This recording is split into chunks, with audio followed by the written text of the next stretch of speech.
I do love that Vecna's kind of watching behind you guys, that eyeball right there. He is. He's always I don't know why it's watching. so dark. I mean, not dark, but like bleak and scary. Like this is.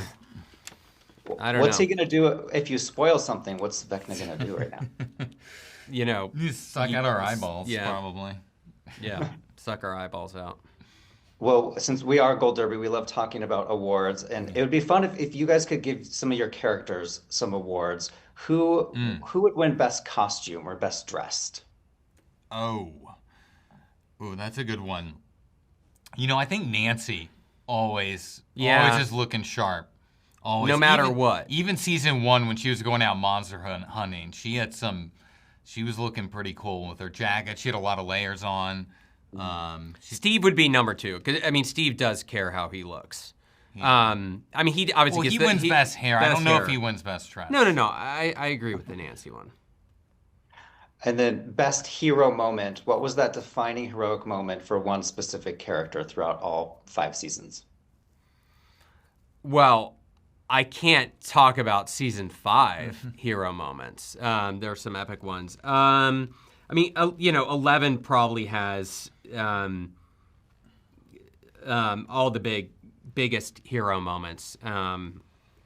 Thinking about season 1, she vanquishes the Demogorgon. Season 2, she closes the rift.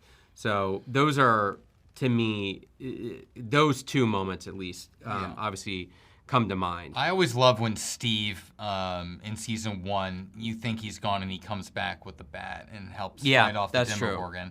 Because that really was sort of, that's as Matt and I were going. This Joe Keery kid is a little more charming than we had read in this character, and we would love to keep him around, so we wanted to give him a big hero moment. So I like when it's something unexpected like that. Yeah, that's a good one.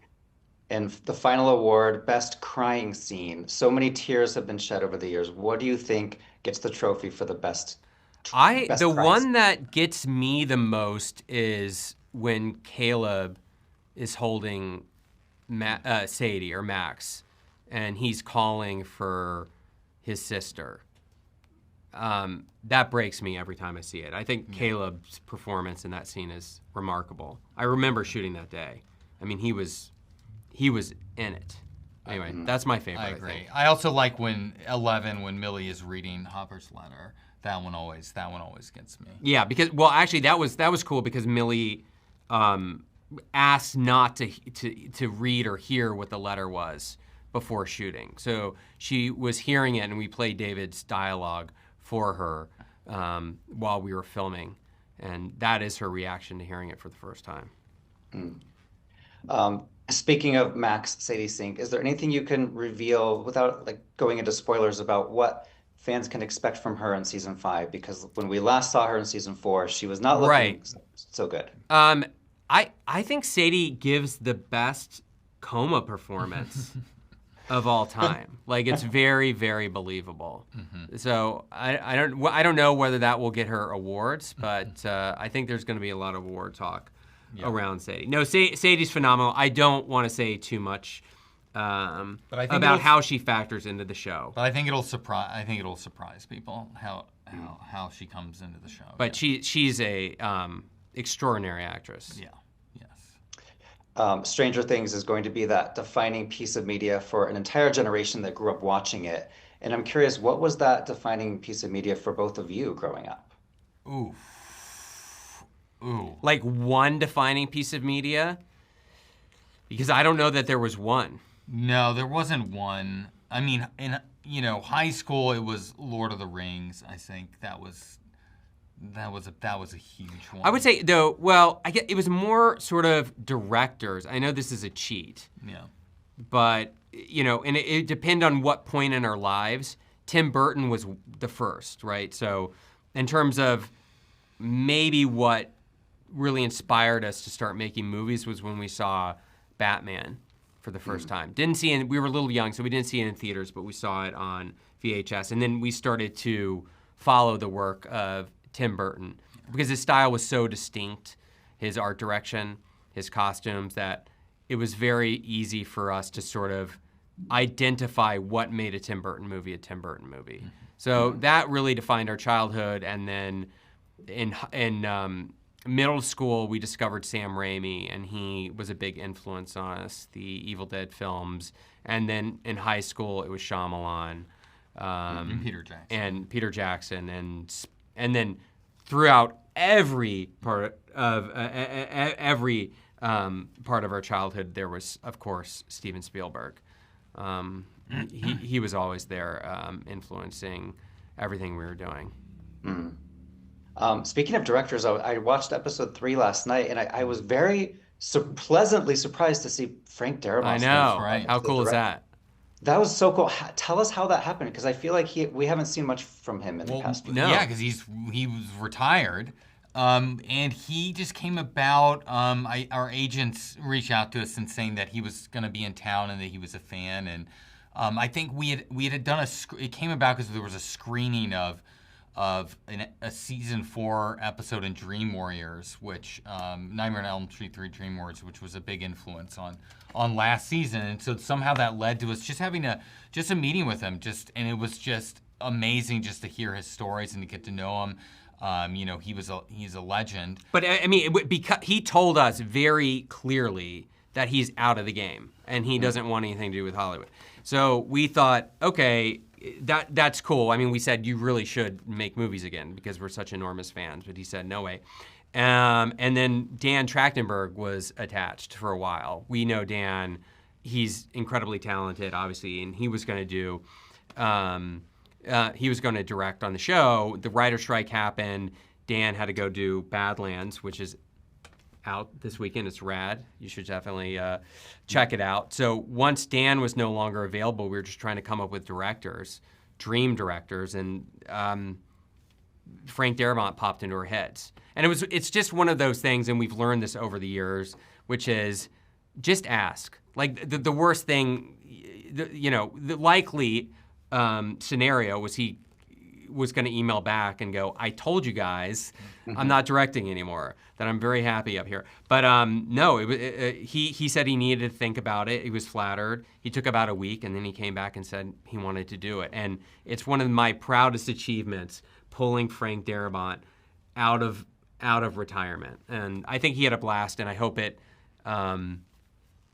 made him realize how much he missed making movies and television, and I hope he continues to do so.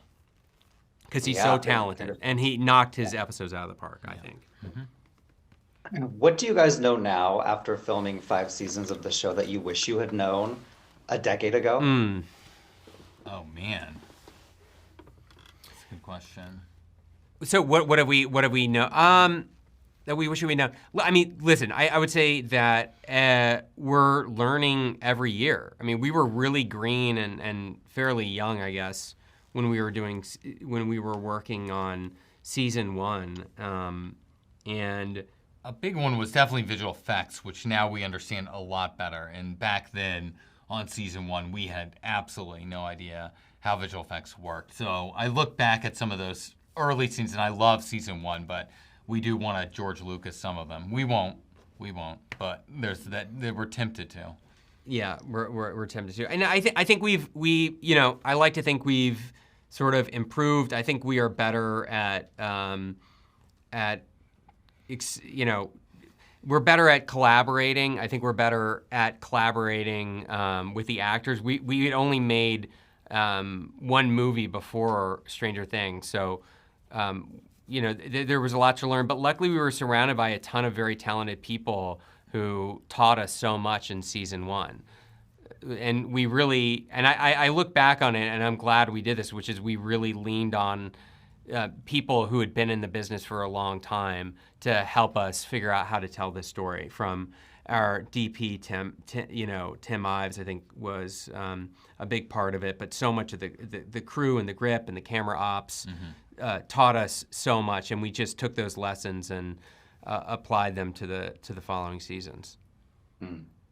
There's going to be an animated Stranger Things. I'm so excited for this in 2026.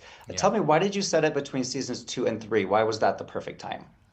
Oh, I mean, I think we loved the age that the kids were then. We thought that felt right in terms of, because now we can freeze them in time. So we're like, if we could go back, and there felt like there was a gap there narratively and story-wise, because we didn't want to sort of revisit Will, like post-season 1, you didn't want to revisit Will being, his possession storyline. So it was better to get, to move past that and be, prior to season 3, I think was a lot of the discussion. A lot of this came from Eric Robles, who was, he did such a brilliant job with the season. So I believe it was his pitch of going, what if we set it between these 2 seasons? Vecna is one of the best villains, I think, of all time. What, for both of you, do you have a favorite TV or movie villain? We have several. When we were talking about Vecna, we wanted the villains that scared us the most when we were young or had the biggest impact on us would be Freddy Krueger, Pinhead, and Pennywise. Pennywise probably scarred us more than most. This is the Tim Curry version of Pennywise because we were the same age as the kids in that in it when we saw that for the first time. We were young. I think we were in the 4th grade. He was the villain that haunted my dreams for at least a month. My mom had to stay in my room with me until I fell asleep. And for the longest time, I couldn't even look at that VHS box. So for that reason, he probably is my favorite. I was scared too, but I didn't need our mom, so I guess I was a little less scared. I will add to that. I cut out the Tim Curry as the clown picture, put it from TV Guide, I think. I put it on my wall, and it winked at me one night. I tore it down the next day. That is crazy. You put it on Why your would wall. you do that to yourself? I thought he looked cool. Oh my! There's something wrong with you. I think that's clear. Yes. Well, guys, before we run, if you could just give maybe a one-word tease of the final episode, what can fans expect to see when Stranger Things calls it quits? Oh man! Are you gonna get mad if I use that word? I mean, the fans might be mad, but you can do it. Are they mad about it? Yeah. They're getting annoyed because we've said it too many times. I've said bittersweet too many times. Yeah. Well, I'm gonna say bittersweet. It's a good word to describe the feeling of it. Yeah. Why do I have to pick a different word every time? It's fine. I'm sorry for offending you. Yeah. And I will say, I don't have anything that interesting to say that's in one word. I would just say it's emotional. It's emotional, very emotional. I know that's not very, that's not really much better than bittersweet though, is it? I don't know why anyone is having any issues with any of these words. Anyway, that's. I'll say Those are good surprising. words. I'll say So surprising. That's good. That's better. Scratch emotional. I don't want to get shit from the fans. I'll take the heat. Direct it right here.